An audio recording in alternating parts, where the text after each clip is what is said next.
16 જૂન સુધી ગુજરાતમાં ગાજવીજ સાથે વરસાદની આગાહી. ગુજરાતમાં આતુરતાપૂર્વક વરસાદની રાહ જોવાઈ રહી છે. તે પહેલા પ્રી મોન્સૂન એક્ટિવિટીના ભાગરૂપે ગુજરાતમાં વરસાદની સંભાવના છે.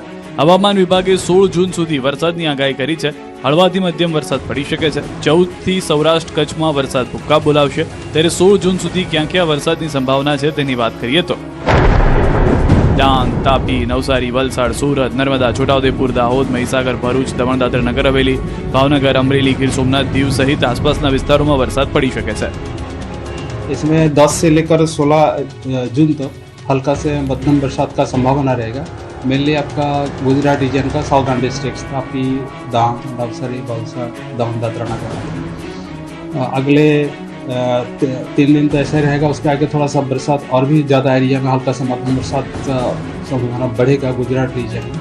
और सौराष्ट्र कच्छ में अगले डे 5 से आइसोलेटेड प्लेसेस में बरसात होने का संभावना रहेगा हल्का से मध्यम. બીજી તરફ ચોમાસાને લઈને ચિંતાજનક સમાચાર આવ્યા છે. ચોમાસું સ્થિર થઈ ગયું છે. આજે સહેજ પણ આગળ ન વધ્યું ચોમાસું. અરબ સાગરની શાખા 48 કલાકથી સ્થિર છે. હજુ મુંબઈ નથી પહોંચ્યું ચોમાસું. ચોમાસાની અરબ સાગરની શાખા બંધ પડતા વધી ચિંતા. જો કે ગુજરાતમાં ચોમાસાના વિધિવત આગમનની તારીખ 15 જૂન છે, પરંતુ હાલ ચોમાસાએ બ્રેક મારતા ગુજરાતના ખેડૂતોની ચિંતા પણ વધી છે.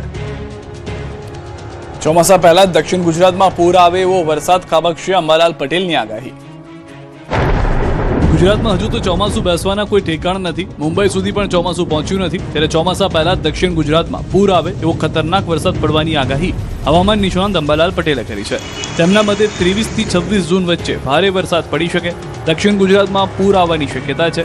મૃગશીર્ષ નક્ષત્રનો વરસાદ 16 જૂન સુધીમાં આવશે. 22મી થી 26 જૂન વચ્ચે ભારે વરસાદ પડશે.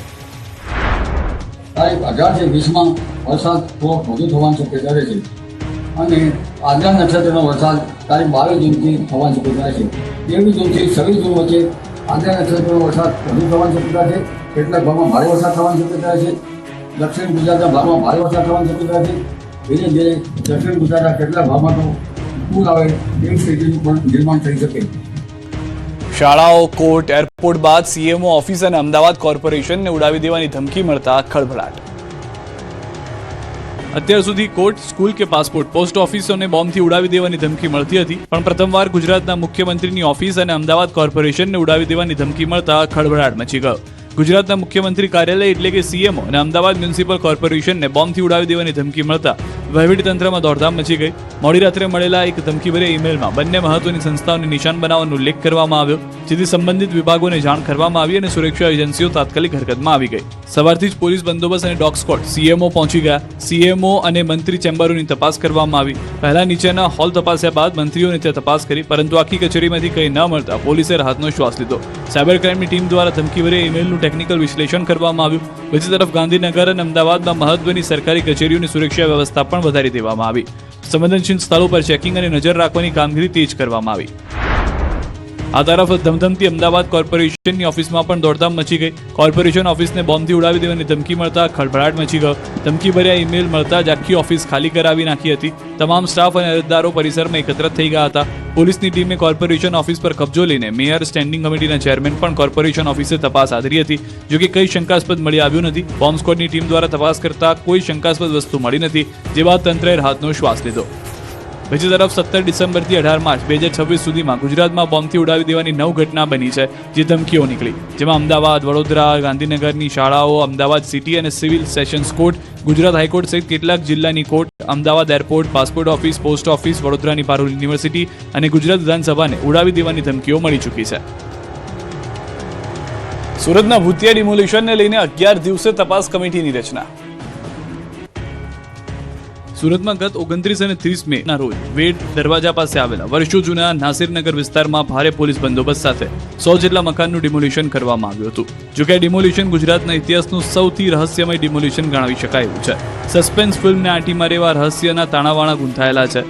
આ પ્રકરણમાં નવો ખુલાસો થયો. બિલ્ડરને ફાયદો કરાવવા મનપાએ ડિમોલિશન કર્યાના પુરાવા સામે આવ્યા. બિલ્ડરના પ્રોજેક્ટ અને મેઇન રોડ પર આવેલી ગેસ એજન્સી વચ્ચે રસ્તાના હોવાને લઈને આ ઝૂંપડાનું ડિમોલિશન કરી રસ્તો બનાવવા માટે ડિમોલિશન કરવામાં આવ્યું હોવાનો દાવો છે. રસ્તો ન આવવાથી બિલ્ડરને પ્રોજેક્ટનું સર્ટિફિકેટ ન મળતા આખો ખેલ રચાયો હોવાની થઈ છે ચર્ચા. જેની વચ્ચે મનપાના અધિકારીઓ અને પોલીસના જુઠ્ઠાણાનો પર્દાફાશ થયો છે. સીસીટીવી ફૂટેજમાં સુરત એસઓજી પોલીસ ડિમોલિશન સમયે સ્થળ પર હાજર હોવાનું સ્પષ્ટ થયું છે.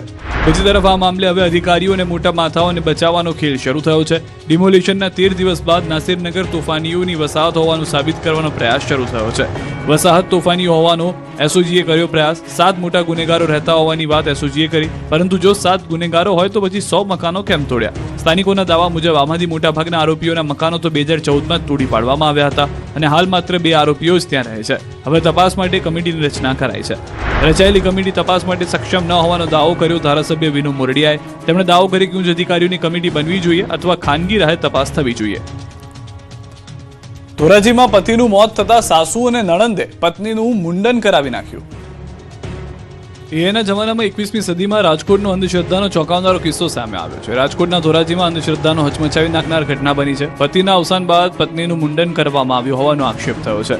મૃતકની પત્નીએ આક્ષેપ કર્યો હતો કે તેમના પતિના અવસાન બાદ ત્રીજા દિવસે તેમનું મુંડન કરાવાયું. આ મુંડન કરાવવા માટે નણંદ અને સાસુએ ફરજ પાડી. મહિલાએ વિરોધ કર્યો હતો કે તેમના વિરોધે દબાવી દેવામાં આવ્યો અને તેમના પિતાને પણ ફોન ન કરવા દબાણ કરાયું. એ સમયે અને પરિસ્થિતિને લઈને એ સમયે તેઓ ચૂપ રહ્યા. એટલું જ નહીં તો ત્યાં સુધી આક્ષેપ કરી દેવામાં આવ્યા કે તેમના પતિને કેન્સર હતું. પતિને કેન્સર હોવા છતાં ભૂવામાં માનતા અને દવા અને ટ્રીટમેન્ટ પણ બંધ કરાવી દીધી હોવાનો આક્ષેપ કર્યો. વાત એટલેથી ન અટકી. પરિણીતાને અપશકુનિયાળ ગણાવી 2 માસૂમ સંતાનો સાથે કાઢી મૂકતા પિતાના ઘરે આશરો લેવાની ફરજ પડી છે. પીડિતાએ આ મામલે ધોરાજીમાં રહેતા સાસુ, સસરા અને નણંદ સામે ફરિયાદ નોંધાવી છે. આ ઘટના બાદ વિજ્ઞાન જાથા અને જ્યોતિનાથ બાપુ સાથે મેદાને આવ્યા અને સમગ્ર મામલે તપાસની માંગ કરી. પાટણની યુનિવર્સિટીમાં થયો નકલી નોટોનો વરસાદ. એબીવીપીએ વાઇસ ચાન્સેલર પર નકલી નોટો